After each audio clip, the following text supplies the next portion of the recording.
Сәлем достар, менің каналыма қош келдіңіздер. Бүгін сіздермен үйде бар заттармен өте дәмді болып шығатын кексті жасайтын боламыз. Міндетті түрде жасап көріңіздер. Ал жасауды бастайық. Ең алдымен бізге 2 жұмыртқа қажет болады. Үстіне 100 грамм қант қосамыз. Жұмыртқа мен қантты жақсылап араластырамыз. Қантты ерігенше араластыру қажет. Кексті жасау барысында ешқандай миксер қажет емес. Венчиктің көмегімен барлығын жасайтын боламыз. Кексті жасау барысында қандай заттар қосылады және де қандай мөлшерде қосылады, соның барлығын видеоның астына жазып кететін боламыз. Сол жерден көрсеңіздер болады.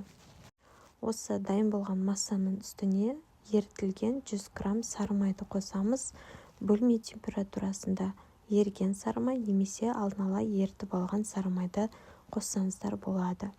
Барлығын біркелкі етіп жақсылап араластырып шығамыз.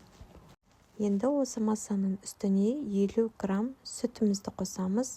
Барлығын жақсылап біркелкі етіп араластырамыз. Осының үстіне 1 чай қасық қопсытқыш, яғни разрыхлитель қосамыз. Барлығын жақсылап біркелкі етіп араластырамыз.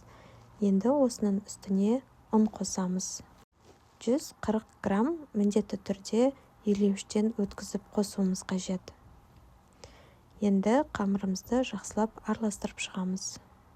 Егер сіздерге видео рецепт ұнаса, осы видеоға лүпіл басып, және де сұрақтарыңыз болса, комментарийға жаза кетсеңіздер болады. Алдағы уақытта менің каналымда басқа да көптеген рецепттер шығатын болады. Менің каналымды жоғалтып алмас үшін тіркелуді ұмытпа. Жақсылап араластырамыз. Араластыру барысында артықтар қалмауы қажет. Жақсылап араластырып болғаннан кейін енді біз кекстерімізді пісіретін формаларды дайындайтын боламыз. Менде осындай резиналы 12 штук форма. Ішін жақсылап сұйық маймен майлап шығамыз. Кекстеріміз жабысып қалмас үшін. Видеода көрсетілгендей етіп, әр формаға 2 ас қасықтан салып шығамыз. Көлемдері үлкен емес, кішігірім болып шығады. Егер сіздер үлкенірек қаласаңыздар, 3 ас қасықтан салып шығыңыздар.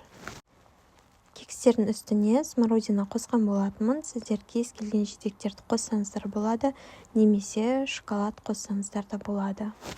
Дайын болған кекстерімізді қызып тұрған духовкада 15 минут көлемінде пісіріп аламыз. Ас болсын.